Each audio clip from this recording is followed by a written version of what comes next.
Nous sommes en compagnie de Marc-Antoine Dequoy, demi-défensif des Alouettes de Montréal. Marc-Antoine, merci d'être avec nous ce matin. Merci à toi, ça fait plaisir d'être là. Bon matin. Donc, les amateurs ont beaucoup entendu en fait parler de toi au cours des dernières semaines, de la dernière année justement, parce que tu as signé un contrat avec les Packers de Green Bay. Par la suite, tu es rentré au bercail justement avec les Alouettes. Je voudrais peut-être pour commencer te ramener un peu plus loin en arrière, en fait même très loin, au tout début. Donc, je voulais savoir un peu ce qui t'a poussé justement à aller dans le monde du football et à pratiquer le football lorsque tu étais plus jeune. Ouais, j'ai commencé ce sport-là à l'âge de 5 ans. Fait que j'ai commencé assez tôt. C'est mes parents qui m'ont inscrit dans le sport. En fait, quand j'étais jeune, j'ai fait pas mal n'importe quel sport qui était disponible. Puis j'ai vraiment stické au hockey et football. C'était mes deux sports principaux. Puis en vieillissant, à un moment donné, avec le temps, à l'école, faut que tu te décides. T'as pas le choix de prendre un chemin. Là. Essayer de faire tous les sports, c'est un peu plus difficile. Fait que j'ai vraiment fini au football. C'était le sport que j'aimais le plus. Puis j'ai continué à jouer juste à temps que je me suis rendu à l'université. Puis où est-ce que je suis maintenant? Mhm. Ben, justement, en fait, tu as gravé les échelons jusqu'à l'université. Est-ce qu'il y a un moment peut-être particulier, tu t'es dit, je veux faire du football, justement, une carrière, ou c'est vraiment, ça a simplement découlé comme ça s'est passé? Ben, c'est sûr, quand j'étais jeune, c'était pas. Je pense. Tu sais, quand j'étais vraiment, vraiment jeune. Je parle dans les âges, ben, vraiment jeune. 10 ans, 11 ans, 12 ans. Tu sais, je me rappelle, j'allais voir les Alouettes. Plus jeune aussi, j'allais voir les Alouettes. Puis, tu sais, n'importe quel enfant, tu t'imagines, ah, j'aimerais ça, tu sais, être sur le terrain, voir l'expérience. Mais plus en grandissant, surtout vers l'adolescence, j'y pensais pas comme une carrière, je pensais plus comme un plaisir. Puis ça a toujours été pour moi, c'était pour le plaisir, je faisais ça. Il n'y avait pas de job associé à ça, c'était pour m'amuser, jouer avec mes amis. Puis ça restait vraiment un sport d'enfant en dedans de moi. Puis c'est à la fin de ma carrière universitaire, quand j'ai su que j'avais une opportunité, que là, c'est vraiment l'idée de devenir professionnel est arrivée. Mhm. Puis en y repensant, est-ce que peut-être ça t'aurait intéressé, exemple, d'aller aux États-Unis pour ta carrière universitaire, peut-être pour t'ouvrir encore plus de portes? Ben, c'est sûr que c'est un autre parcours. Là. Tu t'en vas aux Mhm. États-Unis, c'est différent. Euh, de mon côté, je suis très content d'avoir resté ici parce que pour moi, je crois que tu es capable aussi de rester au Québec et de réussir chez les professionnels aux États-Unis, Mhm. de plus de réussir dans la CFL. Mhm. Donc, je suis content du parcours que j'ai fait, puis je pense que c'est quelque chose que beaucoup des jeunes croient qu'ils doivent aller aux États-Unis pour pouvoir réussir.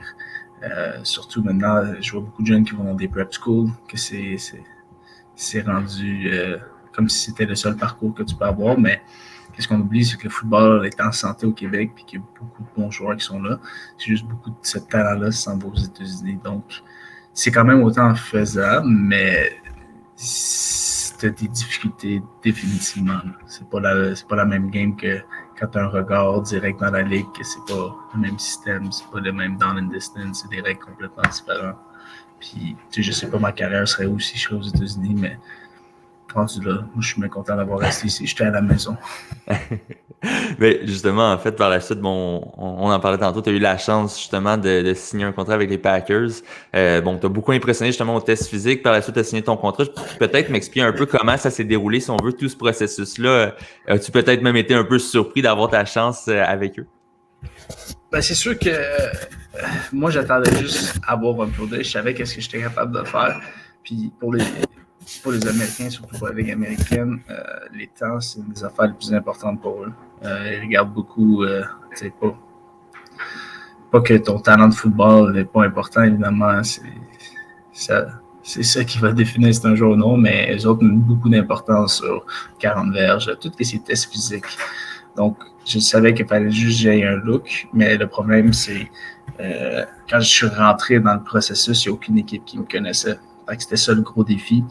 Puis, surpris, non, parce que j'avais confiance que j'étais capable d'avoir un look, mais avec le recul puis savoir comment ça s'est déroulé, oui, c'est assez impressionnant qu'il y ait une équipe qui est venue voir pour mon pro day, puis avoir pu avoir l'opportunité de montrer qu'est-ce que j'étais capable de faire, c'était vraiment chanceux dans un certain sens parce que je pense que c'était 2 semaines ou 3 semaines avant mon pro day, il n'y avait aucune équipe qui venait. Donc, Mhm. sachant mon agent, il a réussi à trouver les Bears, puis aussi la Québécoise, j'ai oublié son nom, mais elle est avec les Eagles en ce moment, qui me regardait ce déroulement. Mhm. Mhm. Puis justement, bon, par la suite, malheureusement, justement, tu as été retranché tout juste avant le camp d'entraînement de l'équipe. Comment as-tu vécu ça? Est-ce que c'était une déception ou simplement peut-être un pas en arrière pour revenir plus fort par la suite? Ben, tu sais, c'est ça. C'est une déception, puis ça arrive dans un milieu qui est assez. Dans un milieu aussi que j'étais vraiment football, puis tout était concentré dans le football, plus la COVID était là, donc tu as juste ça à penser. Fait que quand tu perds, tu sais, surtout quand tu fais l'université en tant que joueur de football, beaucoup d'entre nous ils vivent quelque chose de difficile parce qu'on joue au football toute notre carrière, on est identifié à ça. Le football, c'est qu'est-ce qui nous identifie, puis tu finis du jour au lendemain, tu n'es plus un joueur de football, puis tu deviens carriériste dans ta profession ou il te reste encore des cours. Fait que c'est un choc que beaucoup de joueurs vivent, puis qu'il y en a beaucoup qui tombent dans des bas dans ces moments-là. Moi, de mon côté, je n'étais pas encore rendu là parce que j'avais une carrière professionnelle qui m'attendait, mais quand j'étais revenu des Packers, mon plan A était les Packers, puis mon plan B c'était la CFL, puis en moins de 3 jours, ces 2 plans tombent à l'eau parce qu'après ma coupure, 3 jours après, ils ont annoncé que la CFL n'arriverait pas. Donc, c'est sûr que quand tu reviens chez vous, puis tu n'as pas de carrière, tu n'as pas de salaire, tu te demandes qu'est-ce que tu fais. C'est des temps difficiles, puis c'est des temps comme ça aussi que tu te regroupes auprès du monde que tu t'aimes, puis de ta famille, puis tu essaies de traverser ça. Mais non, c'était difficile, puis ça a été un temps aussi que j'ai réussi à plus penser à moi, puis penser à qu'est-ce que je voulais faire. Ça a remonté cette montagne-là.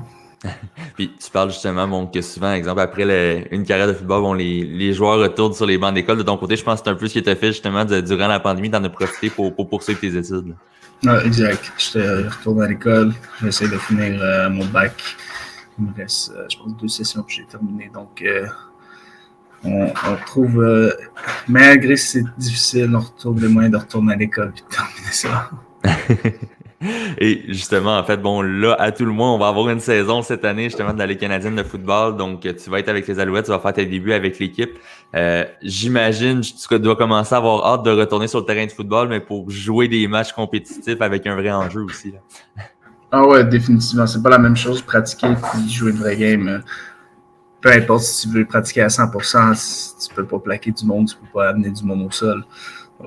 C'est quelque chose qui est grandement attendu enfin de retrouver la première game. En plus, on a un bye week première semaine, donc il faudra attendre une semaine de plus avant tout le monde. Mais non, c'est quelque chose que ça fait du bien. Surtout après cette grosse année, les 2 dernières années en fait, là, c'était assez difficile pour tout le monde. Puis, tout ce qui est arrivé à travers le monde, enfin, que tu veux voir le sport américain qui continuait, puis nous, on ne pouvait pas jouer. Fait que, juste l'excitation que tous les joueurs ont en ce moment, c'est incroyable. As-tu déjà peut-être des objectifs, que ce soit personnel ou collectif avec l'équipe, que tu t'es déjà mis en tête justement pour la prochaine saison? Ben, moi, c'est sûr que de mon côté à moi, j'ai des objectifs personnels. À chaque saison, tu as toujours des objectifs personnels. Des objectifs d'équipe aussi. C'est ma première année chez les professionnels. Être capable de rentrer et avoir un impact en partant puis aider l'équipe, c'est un de mes plus gros objectifs. Fin de la journée, je ne sais pas où est-ce que je vais être sur le terrain, mais peu importe où est-ce que je vais être capable de donner à l'équipe puis de contribuer à la victoire. Rendu là, c'est juste être patient parce qu'une saison, c'est long. Hein? C'est un marathon, c'est pas un sprint. Fait que c'est être capable de réussir à être constant tout au long de la saison puis de montrer que tu peux aider parce que tu veux pas arriver à ta première game ou tes 2 premières games, tu fais bien, mais après ça, il n'y a plus rien qui se passe pour le rien de la saison. C'est montrer un talent constant puis que tu peux vraiment être une aide à l'équipe. Fait que c'est vraiment ça que je me focus pour la saison, puis le reste, on voit qu'est-ce qui va arriver. Puis on l'a vu justement, les Alouettes semblent dernièrement, justement, mais tu connais un peu la direction de l'organisation, mais on voit justement que beaucoup de joueurs québécois justement ont été signés, incluant justement au cours des 2 derniers étés. Donc on voit qu'on semble vouloir ramener une fierté d'ici, si on veut, au sein du club. Comment justement les joueurs vont vivre ça? J'imagine que c'est quand même encourageant et encore plus motivant de voir justement autant de Québécois dans l'équipe avec vous. Oui, puis c'est sûr que moi, de mon côté, c'est plus qu'ils ont. On va parler à du monde qui ont été 3 ans dans la ligue, peut-être 4 ans, puis après ça, eux autres sont habitués à être 2-3 Québécois par équipe. Puis là, ils arrivent, puis là, il y a une quinzaine de Québécois. Les autres, ça les surprend vraiment. Nous, de notre côté, on a passé de l'Université de Montréal où c'était que des Québécois, puis on s'en va à une équipe professionnelle, c'est 15 Québécois. Fait qu'on n'a pas vu le clash. Donc, ces vétérans-là, eux autres, ils le voient vraiment, puis ils nous disent comme quoi c'est assez impressionnant. Je me rappelle, durant le camp, on était plus de Québécois avant les coupures. Puis un des gars d'équipement, il me dit, depuis qu'il travaille là, il n'a jamais vu autant de Québécois dans l'équipe des Alouettes. C'est encourageant. Puis je pense que c'est une question aussi pour toi, en tant que fan, je veux dire, tu sais, de voir qu'il y a autant de Québécois, vous devez vous sentir un peu plus. Je sais de mon côté, il y a un peu plus de sentiment d'appartenance parce qu'il y a du monde que tu connais, que tu peux avoir une discussion de même ici, qui joue pour une équipe, que c'est plus accessible, disons.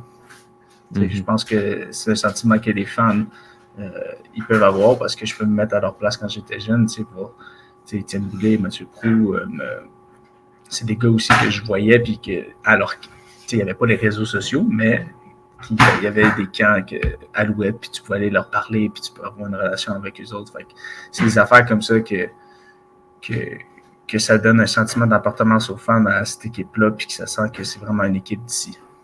Puis c'est une belle preuve aussi de confiance envers le football québécois. T'sais, on le voit souvent pratiquement chaque année, une équipe québécoise peut se rendre en finale de la Coupe Vanier. On voit justement qu'il y a du talent ici. Donc de redonner son vœu et de sélectionner des joueurs pratiquement que québécois dans les dernières années, c'est un vote de confiance là, pour les joueurs d'ici.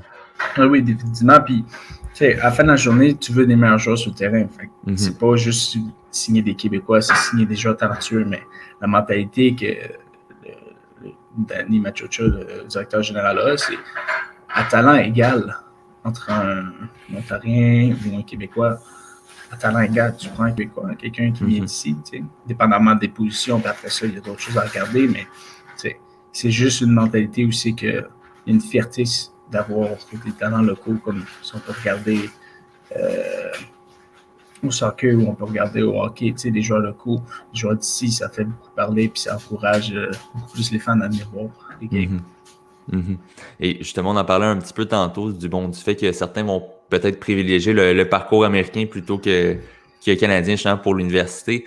Comment toi tu perçois justement le développement du sport ici? Est-ce que tu as l'impression que toutes les ressources sont là pour se rendre pro pour un joueur d'ici ou il y a peut-être encore du travail à faire là, de ce côté-là? Ben, il y a du travail à faire. Je pense pas que c'est plus... La grosse difficulté, selon moi, c'est vraiment au système de jeu. Parce qu'on a deux systèmes de jeu, la CFL et la NFL, c'est deux systèmes différents. Puis, surtout, le système américain, puis les équipes américaines, ils ne mettent pas à même niveau notre football ici, face à leur football. Donc, tu sais, quand tu essaies de comparer deux ligues différentes, tu sais que c'est des approches différentes, c'est tough à mettre ça plus facile pour nous. Fait que, ça serait le premier étape, mais ça n'arrivera jamais d'enlever le sport de la CFL et de mettre les règles américaines. C'est juste savoir que c'est un effet de bassin. C'est que si tu as beaucoup de talent dans un bassin, mais le niveau de jeu va s'élever. Puis quand tu vas regarder les vidéos de ça va être un bon niveau, puis tu vas être impressionné. Mais si le talent sort, mais là, l'affaire, c'est qu'il reste des bons joueurs. Mais les autres se démarquent plus, puis après ça, l'idée que le monde regarde, c'est surtout ouais, mais regarde dans la ligue qui joue, s'il viendrait jouer dans cette ligue-là, il perdrait, il ne serait pas le même niveau. Les joueurs ici ne sont pas bons, mais c'est complètement faux. Là. Les joueurs ici sont très bons. J'ai joué 4 ans CIS pour l'Université de Montréal, puis quand j'étais au East-West, Shrine Bowl en Floride, qui est un All-Star Game pour la NCAA Football. J'étais impressionné par certains joueurs, mais rien de plus. Là. Il y avait des joueurs que j'ai joué contre que je trouvais meilleurs que des joueurs que je joue en ce moment qui sont supposés des 4th rounders ou des 5th rounders. Fait que, c'est juste une mentalité qui est ancrée un peu depuis beaucoup d'années, puis il y a de la vérité aussi là-dedans. Puis c'est tough à dire à un jeune de ne pas partir quand tu peux avoir un full scholarship, de faire, tu as une opportunité vraiment d'avoir des looks pour la NFL. C'est des situations différentes, surtout au niveau de l'école, que c'est tellement tough essayer de trouver c'est quoi la solution exacte, mais il y a un moyen de garder le monde local ici, puis il y a un moyen de faire prospérer le football au Québec, puis vraiment garder nos talents ici, puis créer quelque chose qui peut qui peut en soi intéresser les jeunes plutôt que de partir. Puis, tu en parlais un peu tantôt aussi, j'imagine aussi d'attirer peut-être davantage les dépisteurs, exemple dans ton cas, où il y avait pratiquement personne au départ qui avait entendu parler de toi, mais si on est capable d'amener des dépisteurs américains ici, déjà là, ça va permettre de faire un peu parler des joueurs et des talents qu'on a ici. Là. Ouais, définitivement. Puis du monde comme Laurent Duvernay-Tardif, c'est quelqu'un qui a permis à... Il y avait des joueurs avant lui, mais je pense que c'est un peu avant les réseaux sociaux. Donc, c'est une nouvelle era, on peut dire. Puis il y a vraiment set in stone in motion de ce qui se passe en ce moment. Là. Fait que c'est un peu un pilier là-dedans. Puis c'est des affaires, c'est des joueurs comme lui qui permettent de donner un look puis confiance aux joueurs. Puis c'est des affaires comme ça que ça aide beaucoup là, pour amener les dépisteurs, comme tu disais. Puis peut-être pour conclure, je sais tantôt tu parlais que tu as été retourné sur les bancs d'école au cours de la dernière année. As-tu déjà peut-être des projets hors du football qui sont déjà en cours ou que tu as déjà prévu pour la suite ou tu es vraiment à 100% présentement concentré sur les Alouettes? Ben c'est sûr, là je suis en saison, fait que je suis 100% concentré en saison. Je dirais que c'est sûr qu'il y a un après-carrière, après-football qu'on doit développer. Moi, de mon côté, j'ai étudié en informatique et en jeux vidéo. Fait que durant l'off-season, on peut dire, la période morte de 2 ans, j'ai un peu essayé de développer un jeu vidéo de mon côté. Fait que c'est sûr que j'essaie de un peu me baigner dans ce domaine-là pour que quand la carrière sera finie, j'ai un peu d'expertise. C'est sûr que c'est qu'est-ce que j'essaie de faire, mais tu sais pas, là, une carrière de football peut durer longtemps, il y a des opportunités après qui peuvent s'ouvrir, ou une carrière de football peut durer moins longtemps. Donc, je suis quelqu'un qui va vraiment avec le flow. C'est un peu ma mentalité. J'essaie de m'organiser un peu plus, mais je suis vraiment quelqu'un qui comment les choses vont aller. Puis je vais voir qu'est-ce qui va se passer, mais je sais quel domaine. Je sais dans quel domaine je vais tomber, dans quel domaine je vais finir, mais exactement, l'avenir ne sera que le dire. Mais c'est déjà bon, c'est pas que de l'incertitude non plus là, pour la suite de ta carrière. Ben, écoute, Marc-Antoine, merci beaucoup en fait pour le temps que tu nous as accordé. Puis évidemment, on va continuer de te suivre tout au long de ta carrière, mais précisément cette année aussi avec la saison des Alouettes qui commence très bientôt.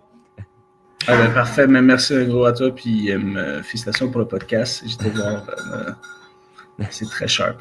Super. Ben écoute, merci beaucoup.